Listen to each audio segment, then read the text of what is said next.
ரங்கன் வாஸ்து சேனலுக்கு உங்களை அன்புடன் வரவேற்கிறேன். நம்ம சேனல் வாயிலாக உங்களை மீண்டும் சந்திப்பதில் மகிழ்ச்சி. இன்னைக்கு நம்ம இத பத்தி பார்க்க போறோம்னா, வாஸ்துப்படி வீட்டில் வளர்க்கக்கூடிய செடிகள். வீட்டில் செடிகள் வளர்ப்பது என்பது வெறும் அழகுக்காக மட்டும் அல்ல.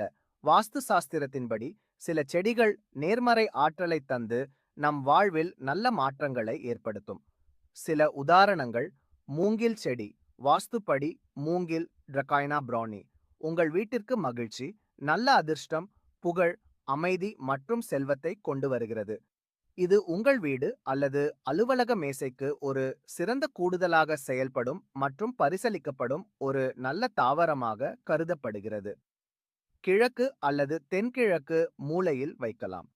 வேப்ப மரம்.